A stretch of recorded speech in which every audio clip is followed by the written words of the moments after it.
E capítulo 33, o ofício do verdadeiro profeta. Aqui nós retornamos à questão ligada diretamente a Israel. Capítulo 33 será apresentada a vocação do profeta e a partir do 34 começa o processo, de reestruturação de Israel para assim desencadear com o retorno. Versículo 1 diz: E veio a minha palavra do Senhor dizendo: Filho do homem, fala aos filhos do teu povo e dize-lhes: Quando eu fizer vir a espada sobre a terra e o povo da terra tomar um homem dos seus termos e o constituir por seu atalaia, quer dizer, seu profeta, e vendo ele que a espada vem sobre a terra, tocar a trombeta e avisar o povo, se aquele que ouvir ouvir o som da trombeta não se der por avisado, e vier a espada e o tomar, e o seu sangue será sobre a sua cabeça. Vamos resumir aqui. Quando ele fala o ofício do verdadeiro profeta, é o ofício do atalaia, do vigia, que ele vê que o inimigo está chegando e anuncia. Tocar a trombeta é avisar que o inimigo está chegando. Só que, fazendo ele isso, a responsabilidade sai dos seus lombros. Porém, ele não cumprindo a sua missão, ele torna-se réu de juízo, ou seja, o sangue será sobre a sua cabeça, ou melhor, a responsabilidade é única e exclusivamente do cidadão ali. Ele ouviu o som da trombeta e não se deu por avisado. O seu sangue será sobre ele, mas o que se dá por avisado salvará a sua vida. Mas se quando o atalaia vir que vem a espada, não tocar a trombeta e não for avisado o povo, se a espada vier e levar uma vida dentre eles, este tal foi levado na sua iniquidade, mas o seu sangue demandarei da mão do atalaia. Veja bem claramente, o atalaia, o profeta, é o que anuncia. Então, quando ele anunciava, ele estava quite. Mas se ele não anunciasse, acontecendo mal, ele era o responsável. 7. A ti, pois, ó filho do homem, te constituí por atalaia sobre a casa de Israel. Tu, pois, ouvirás as palavras da minha boca e lhe anunciarás da minha parte. E se eu disser ao ímpio, ó ímpio, certamente morrerás, e tu não falares para desviar o ímpio do seu caminho, morrerá esse ímpio na sua iniquidade, mas o seu sangue eu demandarei da tua mão. Ou seja, a responsabilidade do profeta era em notificar o erro ou não.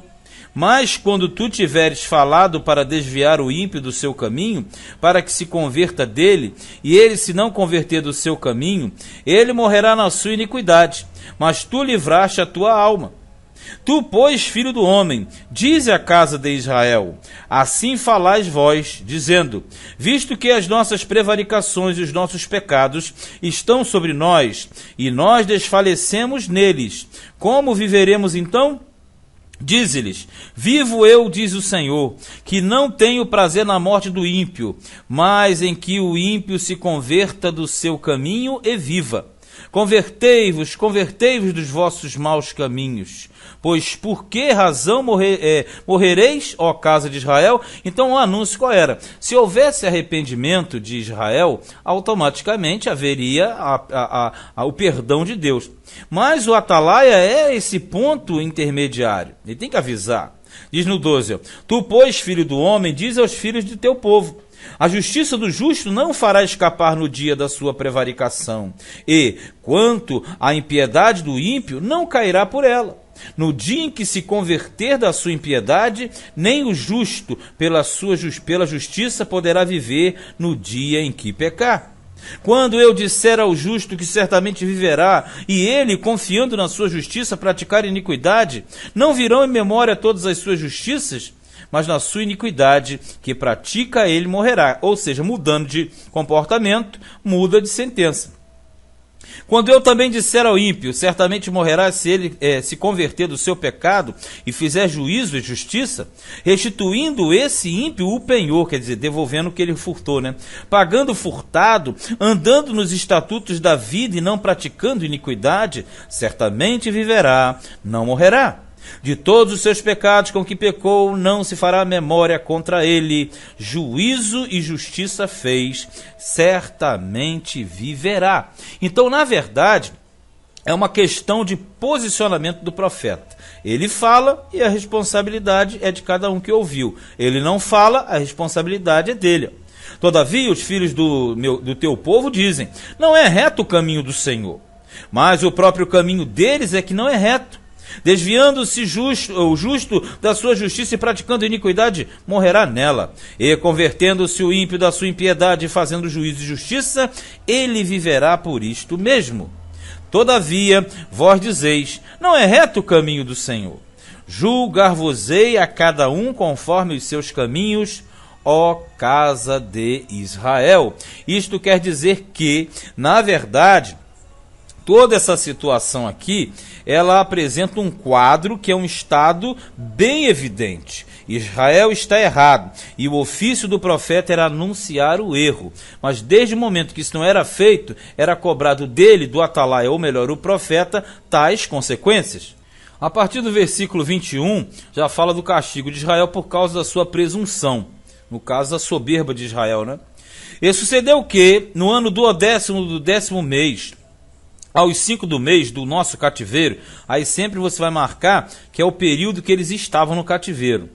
Veio a mim um que tinha escapado de Jerusalém, dizendo: ferida está a cidade. Ora, a mão do Senhor estivera sobre mim pela tarde, a mão quer dizer a virtude, antes que viesse o que tinha escapado. Abriu a minha boca, até que veio a mim pela manhã, e abriu-se a minha boca, e não fiquei mais em silêncio. Por quê? O profeta Ezequiel, ora Deus abria a boca dele, ora fechava. Então ele não tinha querer. Então veio a minha palavra do Senhor dizendo: filho do homem, os moradores destes lugares, desertos da terra de Israel, falam, dizendo: Abraão era um só e possuiu esta terra, mas nós somos muitos, e esta terra nos foi dada em possessão, tipo, nós somos intocáveis. Diz-lhes, portanto, assim diz o Senhor: com sangue comeis e levantai os olhos para os vossos ídolos, e derramai sangue, e possuireis esta terra, tipo, vocês estão transgredindo e vão possuir a terra? Vós vos destribais sobre a vossa espada, cometeis abominação e contamina cada um a mulher do seu próximo, quer dizer, adultérios, e possuireis a terra?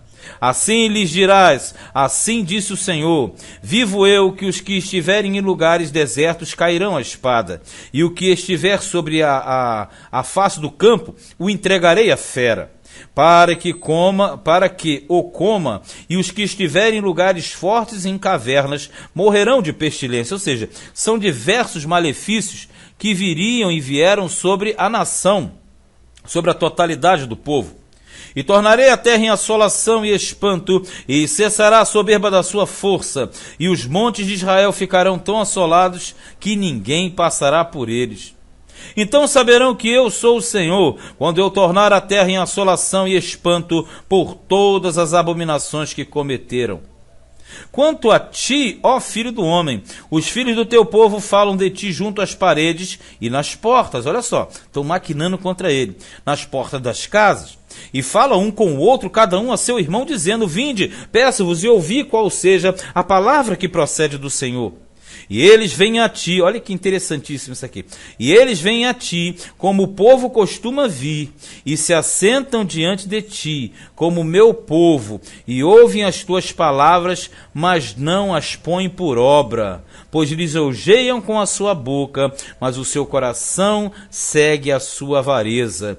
E eis que tu és para eles como uma canção de amores, canção de quem tem voz suave e que bem tange, porque ouvem as tuas palavras, mas não as põem por obra. Mas quando vier isto, e eis que está por vir, então saberão que houve no meio deles um profeta. Então, na verdade, Ezequiel, ele era afrontado, ele era compreendido, mas não aceitado. Então Deus está dizendo para ele: olha, fica calmo, fica tranquilo, porque eles fazem esse teatrinho, vem para você, parecem que querem ouvir, mas eles não querem ouvir nada. Continuam nas suas práticas contra a minha vontade. Mas o profeta, a tendência é compadecer, porque ser humano normal se compadece. Só que somente Deus sabe o que está acontecendo por trás de todas as situações. Este foi Ezequiel capítulo 33.